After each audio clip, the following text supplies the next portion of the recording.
कस्बा राया में एक बार फिर वर्षों पुरानी परंपरा का निर्वहन हुआ।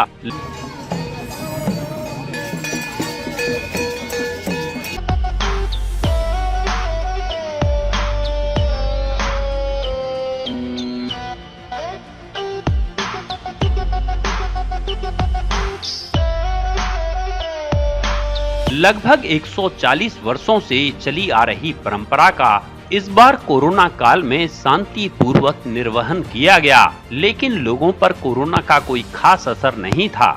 हम बात कर रहे हैं जनपद मथुरा के कस्बा राया के भव्य काली मेले का, जो कि दशहरा के दिन मां काली की यात्रा निकाल कर किया जाता है। मां काली की इस यात्रा को देखने के लिए दूर दराज से लोग बाग कस्बा राया पहुँचते हैं। कस्बा राया में रामलीला कमेटी के तत्वाधान में चल रही रामलीला के दौरान आज मां काली की पैदल यात्रा नगर भ्रमण कर निकाली गई, जहां जगह जगह मां काली की पूजा अर्चना कर उनकी आरती उतार कर खील बतासे का भोग प्रसाद लगाया गया। शुक्रवार को दोपहर 3 बजे मां काली गले में नरमुंडों की माला और हाथ में तलवार और दूसरे हाथ में खप्पर लेकर जोगनियों और रंग बिरंगे वीर लांगरों के साथ नंगे पैर खेलती हुई पैदल निकली। मां काली की ये झांकी बलदेव रोड से प्रारंभ होकर हाथरस रोड खंडेश्वर महादेव पहुंची। वहां से राया थाना परिसर में पहुंचने पर सीओ महावन रविकांत पारासर, थाना प्रभारी प्रवीण कुमार मिश्र, एसएसआई शिव कुमार शर्मा और कस्बा प्रभारी चमन कुमार शर्मा ने झांकी का जोरदार स्वागत किया। आरती के साथ पूजा अर्चना कर खील बतासे का भोग प्रसाद लगाया। थाना परिसर से ये झांकी शिवपुरी, गणेश बाग, बलदेव रोड होकर लंकापुरी पहुंची, जहां जगह जगह भक्तजनों ने मां काली की आरती उतार कर खील बतासे का भोग प्रसाद लगाया, मां काली से मनौती मांगी। साय को लंकापुरी में मर्यादा पुरुषोत्तम श्री राम अहिरावण और रावण का वध कर पुतला दहन कर लीला का मंचन करेंगे। वहीं सादाबाद रोड नगर भ्रमण के साथ झांकी धर्मशाला पहुंची। वहीं राया के पूरन गुरु ने बताया कि असत्य पर सत्य की विजय का प्रतीक पर्व दशहरा मनाया जा रहा है। इस दिन असत्य पर सत्य की विजय हुई थी। राम बख्शी ने बताया कि युग चाहे कोई भी हो, वो सतयुग हो या त्रेता युग हो या फिर द्वापर या फिर कलयुग हो, सत्य की हमेशा जीत होती है। इसमें किंचित मात्र भी कोई संदेह नहीं है। कमेटी अध्यक्ष राजेंद्र प्रसाद चौबे ने कहा कि सत्य का प्रतीक हमारी अच्छाई, हमारी मर्यादाएं हैं, जबकि असत्य का प्रतीक हमारे आचरण और छिपी हुई बुराइयों में से एक है। और सत्य कभी मरता नहीं है, जबकि असत्य को एक न एक दिन मरना पड़ता है। इस दौरान कमेटी के अध्यक्ष राजेंद्र प्रसाद, कालीचरण अग्रवाल, सुधीर व्यास, मनोज वाशने, अभिषेक शर्मा, नितेश पाठक, सरवन अहमद, आकाश शर्मा, काव्यांश शर्मा, लोकेश शर्मा, हिमांशु शर्मा, नीरज अग्रवाल, रिंकू पंडित, पुनीत चौबे, दीपक सैनी, अभिषेक व्यास आदि मौजूद रहे।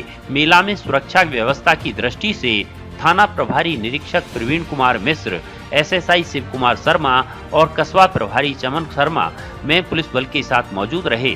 इस संदर्भ में पूरन गुरु और राम चौबे ने जानकारी दी। ये काली मेला 141 साल पुराना है। एक साल कोविड-19 की वजह से ये स्थित रहा था, उसको मिलाकर के 140 साल पुराना ये मेला हो चुका है। और इस मेले की शुरुआत स्वर्गीय लाला जंगीमल जी ने शुरुआत की थी। रामलीला और काली मेला दोनों साथ शुरू हुए थे और इसका पुराना इतिहास 140 साल पुराना है। और कई हमारे काली स्वरूप यहाँ धारण कर चुके हैं। सबसे पहले हमारे हुए थे नन्नूमल जी, उसके बाद काली स्वरूप धारण किया हमारे श्यामलाल जी ने, उसके बाद काली स्वरूप धारण किया हमारे मक्खनलाल जी ने, मक्खनलाल जी पांडे, उसके बाद हमारे आए नौबतराम जी। बीच में 2-2.5 साल के लिए सूर्य गांव के रहने वाले हमारे ब्रज मोहन पंडित जी ने किया।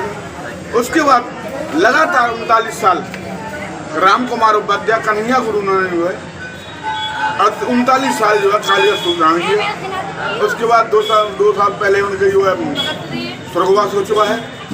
उसके बाद उन्होंने अपने शिष्य के रूप में आनंद कुमार शर्मा, अशोक कुमार शर्मा को अपना ये कार्यभार सौंपा। तब से 2 साल से 3 साल से हमारे आनंद कुमार शर्मा ही काली स्वरूप धारण कर रहे हैं। क्यों मनाया जाता है, क्या इसका महत्व है? इसका महत्व है कि नवदुर्गाओं में महामाया कालिका जो हमारे अनेक जो है व्याधियाँ होती हैं और प्राकृतिक आपदा जो होती हैं, उनको शांति के लिए, उनके प्रति के लिए उनका व्रत किया जाता है, उनकी मनोकामना की सिद्धि के लिए इस कार्य को किया जाता है। और इसको करने से महामाई के ये पूजा करने से, खप्पर बनने से आदमी की जो मनोकामनाएं हैं वो पूर्ण होती हैं, उनको सुख शांति मिलती है और सभी कार्य जो है माता रानी की कृपा से पूर्ण होते हैं। ये बात भी नहीं है, ये अखंड सत्य है। किसी भी व्यक्ति ने, मैं आपको ये बताना चाहता हूँ माध्यम से, किसी व्यक्ति ने अगर 7 साल तक माता रानी के खप्पर की पूजा की है, खप्पर बढ़ा है, तो अवश्य उसका 100% उसके कार्य पूर्ण हुए हैं हमेशा। किस चीज़ का मेला चल रहा, क्या कहें इसको? ये दशहरा का मेला है। माँ काली अपने लावरा और झेवनियों के साथ रायानगर में भ्रमण करती हैं। तो दशहरा का जो पर्व है वो असत्य पर सत्य की विजय का पर्व है। ये इतिहास गवाह है, चाहे महाभारत का युद्ध हो, चाहे रावण का युद्ध हो, बिना भगवती के असत्य पर सत्य की विजय संभव नहीं थी। माँ भगवती की पूजा अर्जुन ने भी की थी जब महाभारत के युद्ध से पहले। माँ भगवती अपने लावराओं के साथ इसलिए प्रांगण में आती हैं जिससे दुष्टों का जो शक्ति है वो कम हो और धर्म का जो पताका है वो अब से नहीं 111वां ये वर्ष मनाया जा रहा है। और पूरा जो राया देहात की क्षेत्रीय जनता है वो इस मेले से जुड़ी हुई है। सभी लोग बड़े श्रद्धा के साथ 2 दिन के लिए तो ये मान लो बड़ी दूर दूर से अपने पास से 10-20 हज़ार रुपये खर्च करके आदमी यहाँ आता है केवल एक छोटे से दृश्य को देखने के। इस मेले का खास उत्सव क्या है, क्या खास विशेषता भी है इस मेले की यही विशेषता है। सबसे पहली बात तो यही है, वहाँ 15-16 दिन से जो रामायण जैसा राम की जो लीला चल रही है, रावण का अंत होना, राम की विजय का पताका फैलना, बात वही है असत्य को घटाना है और धर्म को आगे बढ़ाना है। असत्य पर सत्य की विजय होती है। इसी मेले का विशेष यही कार्य है। क्या ये रावण दहन आज ही होगा? हाँ जी, आज भगवान श्री राम अपने अग्निबाण द्वारा रावण का वध करेंगे। उसके बाद मेले की शोभा बढ़ाने के लिए पुतला दहन किया जाता है।